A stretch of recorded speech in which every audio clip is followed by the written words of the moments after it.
Time for the 49ers Rush Podcast. The 49ers roster is without a doubt one of the best in the NFL, if not the best, whenever you look at just stars peppered at every single, offense and defensive unit group. They're all pros at every single level. The one issue that they've had since Shanahan showed up, and again, this is like the one glaring weakness to roster development and coaching probably on the entire team, and that's special teams. It's been, to use a word I use all the time, it's been abysmal, and it has not improved. They've changed coordinators. They've gone after high-priced, special teams, specialists. It has not translated. You spent third and fourth round picks on kickers and punters. Has not translated. I'd say Mitch Wisnowski probably did translate, but not until after his rookie deal. But we come in at number 37 on the roster countdown with George Odum, who was exactly that. You're talking about a Pro Bowl special teams player, and he's been good. Last year was terrible, played through an injury, which you got to give him credit for. What are you going to get in 2024? And it's kind of weird because 49ers have been awful on special teams, but now the antes have been increased dramatically with the new kickoff rule.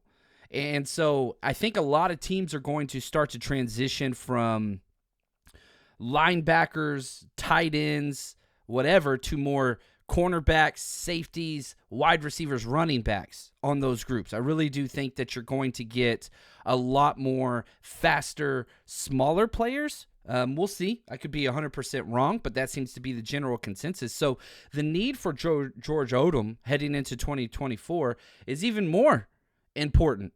It's even bigger than it was last year. He's going into the third year of his deal. Shout out to Josh, the executive producer of today's show. And George Odom's at 37. Listen to this. In 2022, he signed a 3-year contract. He's now in the last year of his contract for the 49ers. In 2022, he came in number 39 on our roster countdown. Last year, 46. This year, 37. So the highest he's been by far, jumped 9 spots. And I think a big reason why is just, one, safety is a little bit more of a concern, which is the position he plays, even though he's been very bad at it. But there's some optimism there. Nick Sorensen called George Odum the most improved coverage of anybody during OTAs in minicamp. So that's promising. If Hufanga does have a hiccup, do you go Malik Mustafa, the rookie, or do you go with the vet, like the 49ers almost do in every single situation, George Odum? We'll see. It seems like Nick Sorensen's already kind of painting the pathway to, if Hufanga has any hiccups whatsoever, George Odom might get the first crack at it. We'll see what happens during training camp and preseason games, but he's been terrible in coverage. Now, let's break down the height, weight, speed, all those things that George Odum brings to the Niners. He wears jersey number 30, 6'1", 200. Ideal build for a 49ers defensive back. 30 years old. He's getting a little, entering into his 7th season. He ran a 4.4540, and he is fast. That has been maintained. The old kickoff rules. Yeah, it's kind of fun because you get to see who the speedsters are. And he was kind of, the middle bullet. There's lots of different terms that you can use. Dude just runs as hard as he can, as fast as he can towards the ball. He doesn't have container responsibilities. His only target is the middle of the numbers. And so he lines up next to the kicker and just runs wholeheartedly. Because you got 3 kind of bullets, or guys that just fly, and then everybody else has responsibilities. I'm going to be 3 yards to the right, contained first wave, or 6 yards to the right side of the returner, second wave, which is usually 10 yards back, so on and so forth. That one, George Odum. And the speed showed. So he's 30 years old, but he's out there with rookies and undrafted free agents, at different positions, and he's still got the speed, no doubt about that. 7.003 cone shifty, 9'10 broad, jump, 22 bench press reps, and going into his 7th season. He's from Tennessee, played at Central High School in Millington, Tennessee, was a 3-star recruit, and went to Central Arkansas, which the Bears, that's what's up. Shout out to them. Now, stud high school athlete at everything. I mean, he was a defensive back, punt returner, 2-time sectional qualifier in track and field, sprints and triple jump, team captain, honor roll. Dude did it all whenever he grew up. Now, taking just kind of a step back and putting life into perspective, which I think this is one of the things that makes George Odum the human, the man, the team leader that he is. He had a tragic accident in high school. A teammate passed away due to a car collision, or not car collision, sorry, a hit with Odum, and the teammate died. George Odum, it triggered an asthma attack. He passed away.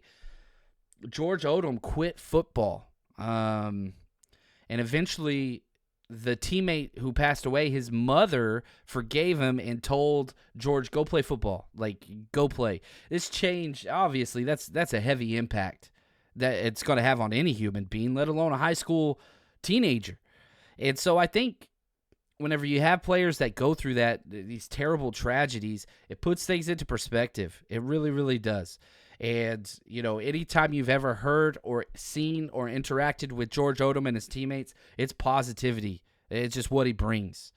Now, back to the football side of things, he played the rover hybrid star position, the safety linebacker that the 49ers covet. Yeah, Malik Mustafa, Renardo Green. You've got Hufunga played it. Jair Brown played it. Like, every single player that they target in the secondary, Jalen Graham, Tatum Bethune, like all these guys have had instances where they play this role, this hybrid, versatile, whatever. And it's got lots of different names based on teams. We called it the Panther role whenever I coached, but we were the Panthers. But this versatile can play lots of spots. That's just what it was. Was the Southland Conference first team in 2016, 2017 FCS All-American. He was the SLC Defensive Player of the Year his senior year, 120 tackles, 8 tackle for loss, 4 sacks. Just a good player. Now, you jump to his NFL career, was an All-Pro, Pro Bowler with the Colts in 2020. We got him a year after that in 2022. So, signed a 3-year, $9.5 million. 49ers paid top-tier money for a special team specialist. And this is the last year he's under contract. Now, he was really good his first year. Listen to these PFF grades on special teams the last 3 seasons. Okay? Before us, right, he had a 90.8 in 2020. That's whenever he was all-pro. The year before us, still with the Colts, 84.8, still elite. First year with us, 90.5. You got what you paid for. Last year, 2023, 62.2. That's horrible. Now, playing through an injury, messed up his arm. I have what's the injury details right here. It just played. Yeah, so he tore his bicep, played with a brace on his arm, came back tough as hell, which you got to give him credit for. But the play wasn't good, and so the Niners have kind of continuously done this. Where they rush these players back from injury who are gladiators and expect them to play at the level they played, and it doesn't happen. I think it cost them a Super Bowl in 2019 with Quan Alexander. That dude just got abused the whole damn game, rushed back from a similar, bicep tear. I don't know. I hope that they are learning some of these lessons, that just because somebody was elite before doesn't mean they're elite now. You could say the same thing for Aaron Banks through almost all of last year. Take that for what you will. Now, could he play more safety? I think he could. Now, he only played 37 defensive snaps last year, and most of it was in trash time, and it wasn't even good during that time. His PFF grades, 64.5 overall, not terrible. 65.1 run, not terrible. 61 coverage. That continues to be his biggest weakness, which is the safety. If you can't cover, this is a post-Roy Williams world. You can't cover, you can't play. That's all there is to it. And so we'll see. Nick Sorensen said, he's elevated his coverage considerably. That's huge. Love his toughness, love his attitude, love his leadership, but we'll see. He's earned $9.3 million in his career. Love that. 10 starts in his career, has not started any games for the 49ers. 93 games played, only played 11 last year because of the torn bicep. Now, look at the safety depth chart. He's locked. He's making this roster. Hufanga, Jair Brown, George Odum, Malik Mustafa. Those 4. I don't even think there's any more room. Those are your 4. Maybe Hufanga is slower coming back, which nobody wants. He starts on the pup or something, which I doubt. Then you elevate somebody else or bring in a veteran. A lot of people keep talking about Justin Simmons, but you've got to understand when the 49ers went after other, safeties, big-time safeties, they said no because they weren't guaranteed a starting spot. When Hufanga's healthy, that dude was an all-pro in his only year as a full starter. And as soon as Hufanga got hurt last year, that's whenever the running game against our defense took off. Outside crack toss started working, all those things. Hufanga shuts all that down. So I don't think that you're going to get the 49ers to add a starting level free agent safety, even though there's still a bunch out there on the market, because this is Hufanga and Jair Brown's team. It's what it's going to be. George Odum, could he step in if Hufanga is slow to recover? Maybe. Malik is who everybody wants, myself included. The upside is there, but will the 49ers trust a rookie? They almost never do. The only time they trusted Jair Brown was second half of the season when Hufanga got hurt. That was it. So I think Malik is going to be on a similar game plan, but we'll see. George Odom's making this roster. Probably going to be his last year on the 49ers. But, man, I hope we get first-year George Odum of his deal, not last year George Odum on the deal. Hopefully he's fully healthy and trained to be what he can be, which is a 30-year-old all-pro special teams player instead of a subpar special teams player that only plays 11 games. So stay healthy, get out there. Anything that you get in safety play is just a bonus. But, man, we need some solid special teams play more now than ever. And hopefully George Odum can bring that home for us.